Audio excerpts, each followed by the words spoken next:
नमस्कार दोस्तों, स्वागत है आप सभी का सरकारी अध्यापक के इस YouTube चैनल पर। दोस्तों, आपका सीटेट एग्जाम चल रहा है। 16 तारीख को एग्जाम हुआ, 21 तारीख को हुआ, 22 तारीख को हुआ और कुछ प्रश्न तो ऐसे हैं वो तीनों दिन रिपीट हुए हैं। कुछ टॉपिक ऐसे हैं, कई सारे टॉपिक, कुछ नहीं कई सारे टॉपिक ऐसे हैं जो बार बार रिपीट हो रहे हैं। उसी टॉपिक से घुमा फिराकर प्रश्न आपके बार बार पूछे जा रहे हैं। आज जो प्रश्न पूछे गए, आज हम उनको डिस्कस करेंगे कि इस तरह के प्रश्न पूछे जा रहे हैं। और आपने मेरी पहली वीडियो देखी होगी तो उसमें भी देखना और इसमें भी देखना। कुछ टॉपिक ऐसे हैं जिनसे बार बार प्रश्न रिपीट हो रहे हैं, as it is same to same प्रश्न आ रहे हैं।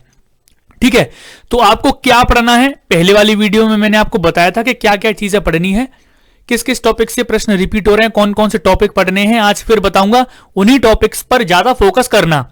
ऐसा नहीं है सारे टॉपिक्स को कवर करना है आपको, लेकिन जो टॉपिक बार बार प्रश्न रिपीट हो रहे हैं जिन टॉपिक से, उन टॉपिक्स को बार बार याद करना, अच्छे से देखना। ठीक है, तो चलिए शुरुआत करते हैं। देखते हैं आज कौन कौन से प्रश्न आए, प्रश्नों का लेवल क्या है और कौन कौन से टॉपिक रिपीट हुए।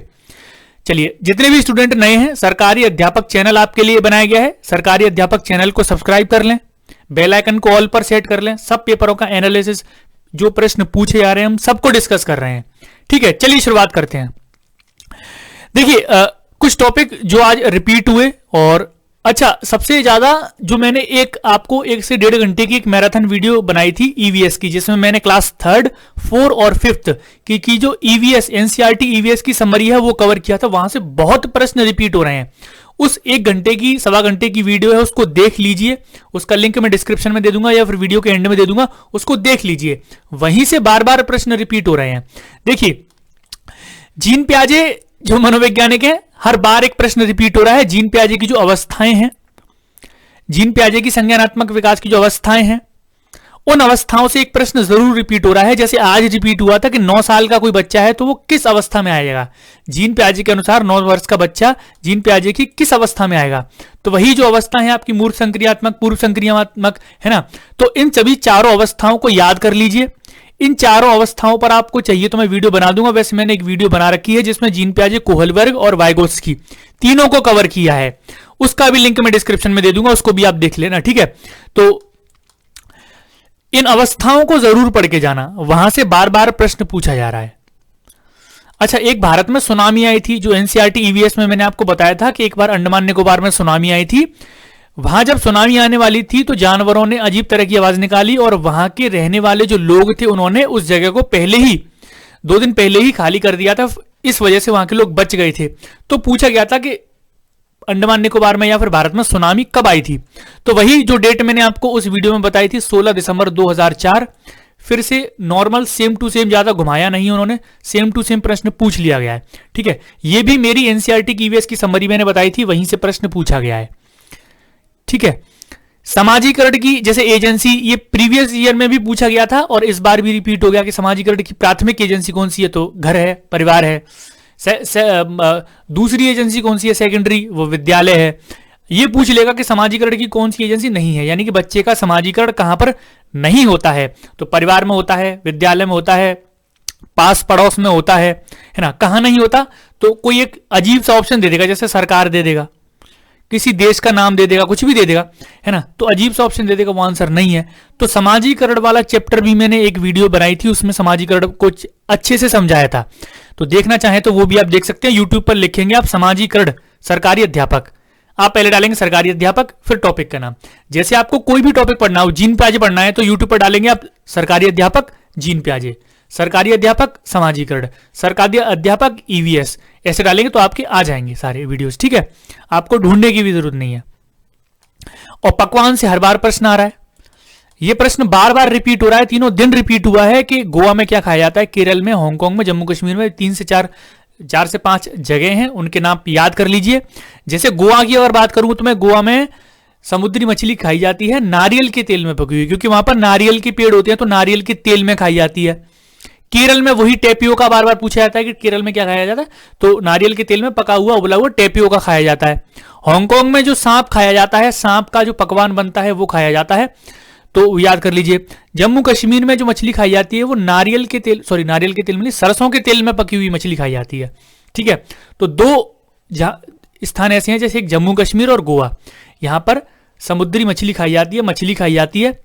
गोवा में नारियल के तेल में पका के खाते हैं, जम्मू कश्मीर में सरसों के तेल में पका के खाते हैं, और हांगकांग में जो सांप खाया जाता है, सांप की डिश बनती है। और केरल का टेपियोका आपको याद है, जैसे टेपियोका से फिर प्रश्न पूछ लिया गया क्या कि टेपियोका का दूसरा नाम क्या है। टेपियोका को कसावा बोलते हैं, क्या बोलते हैं, कसावा। ठीक है, तो ये प्रश्न भी बार बार रिपीट हो रहा है। तो ये पकवान वाले जो है ना, ये आप याद कर लीजिए। 4-5 जगह हैं आपसे, गोवा का, जम्मू कश्मीर का, हांगकांग का और केरल का, यही 4 जगह हैं। चारों के नाम एनसीईआरटी में है और चारों से ही बार बार प्रश्न बार बार घुमा के पूछ रहा है वो। ठीक है, तो एनसीईआरटी की ईवीएस की जो मेरी वीडियो है उसमें आपको ये भी मिल जाएगा। एक प्रश्न ये पूछा गया है कि मनुष्य की तरह दिखने वाला पक्षी कौन सा, ऐसा कौन सा पक्षी है जो मनुष्य की तरह दिखता है। तो जैसे तोता का ऑप्शन था, मैना का ऑप्शन था, उल्लू का ऑप्शन था, बाज का ऑप्शन था, है ना। तो उसमें जो आंसर था आपका वो था उल्लू। क्यों था कि उल्लू की जो आंखें आप देख रहे हैं बिल्कुल मनुष्य के जैसी दिखती हैं। उल्लू क्या है, पीछे तक अपनी गर्दन पूरी घुमा लेता है।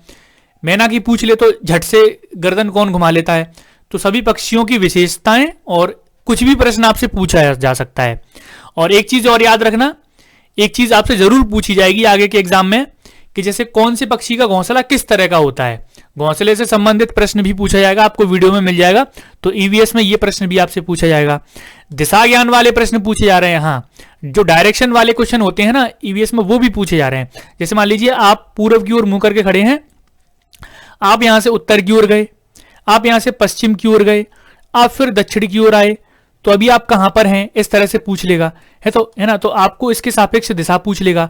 आपसे पूछ लेगा कि अभी जब स्टार्टिंग किया था वहां से किस दिशा में है, तो पश्चिम दिशा में है।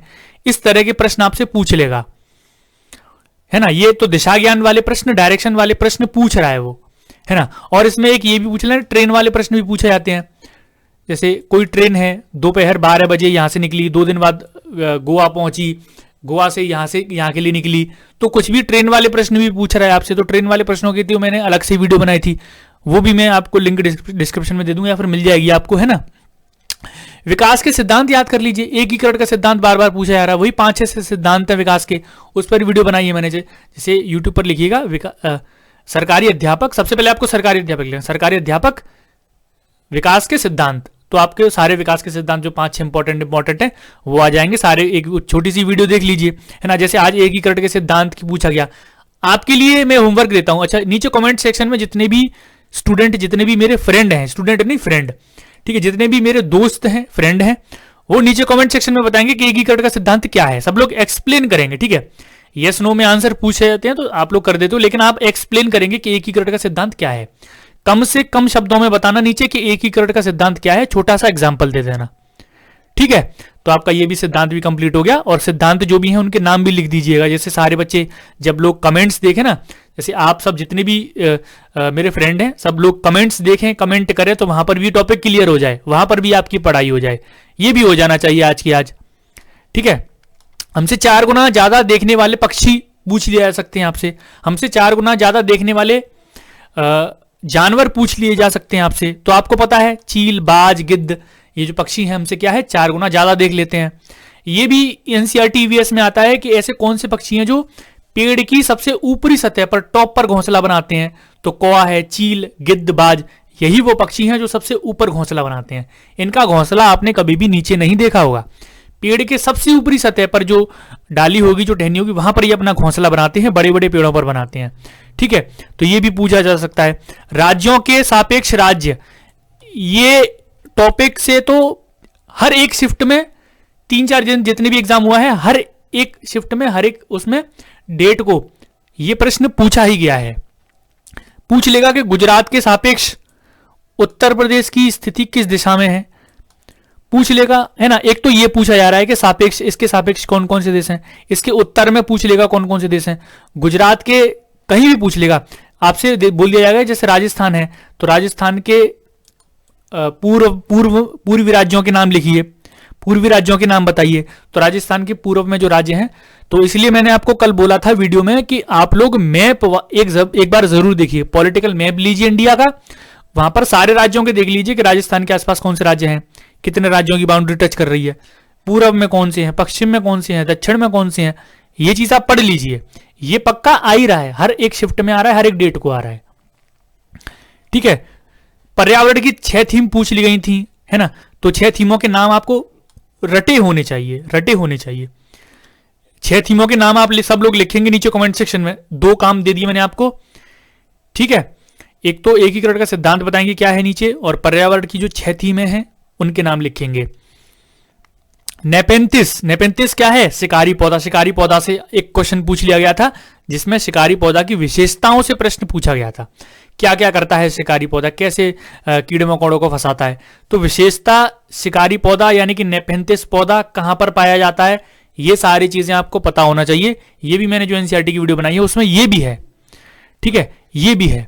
और भी छोटे छोटे रीजनिंग के प्रश्न पूछे जा रहे हैं, जैसे आपके पास 2 गायें हैं, 2 भैंसें हैं, तो आपने इतने के सामान खरीदा, उतने का बेचा। तो इस तरह की छोटी छोटी जो रीजनिंग के क्वेश्चन है वो भी पूछे जा रहे हैं, तो उन पर भी अच्छे से फोकस करिएगा, ठीक है। तो ये जो प्रश्न है, प्रश्न ही नहीं, ये वो टॉपिक हैं जो बार बार रिपीट हो रहे हैं। ये मैं बताना चाह रहा हूं कि प्रश्न तो आपसे कुछ भी पूछा जा सकता है। देखिए, पेपर आपसे कभी भी किसी भी शिफ्ट में ना तो टफ पूछा जाएगा, ना ज्यादा इजी पूछा जाएगा। आपके मीडियम लेवल का पूरा क्वेश्चन पेपर रहेगा। और उसमें भी नॉर्मलाइजेशन है। नॉर्मलाइजेशन जैसे किसी शिफ्ट में अगर थोड़ा सा भी वो आ गया, टफ आ गया, तो उस शिफ्ट के बच्चों को फायदा हो जाएगा, उनको ज्यादा नंबर ही मिलेंगे, 4-4 नंबर, 5-5 नंबर। जितना टफ आया उस हिसाब से उन बच्चों को नंबर दे दिए जाएंगे, है ना। तो इस बार का जो रिजल्ट आएगा वो आपके प्रश्न करने पर डिपेंड नहीं है, ठीक है, वो इस चीज पर डिपेंड है कि आपकी शिफ्ट में कितना टफ पेपर है। जितना ज्यादा टफ होगा उतने ज्यादा नंबर आपको एक्स्ट्रा मिल जाएंगे, ठीक है। तो ये चीज भी याद रखिएगा।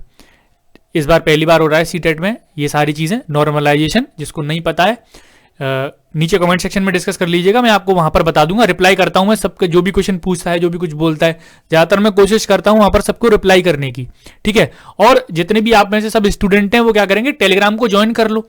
टेलीग्राम का लिंक डिस्क्रिप्शन में दिया गया है, उसको ज्वाइन कर लो। वहां पर हम डेट जो भी हमारे पास वो नोटिफिकेशन वगैरह जो भी न्यूज होती है सबसे पहले वहां डाल देते हैं, वीडियोस के लिंक विंक भी डाल देते हैं, ठीक है। तो ये प्रश्न थे, ये टॉपिक थे जो बार बार एग्जाम में, सीटेट एग्जाम में रिपीट हो रहे हैं, इन पर ज्यादा फोकस करिएगा, ठीक है। चलिए दोस्तों, मिलता हूं मैं आपसे नेक्स्ट वीडियो में, फिर देखता हूं कल कौन से प्रश्न पूछे जाएंगे और शाम को फिर हम डिस्कस करेंगे, ठीक है। चलिए आज के लिए इतना ही, धन्यवाद।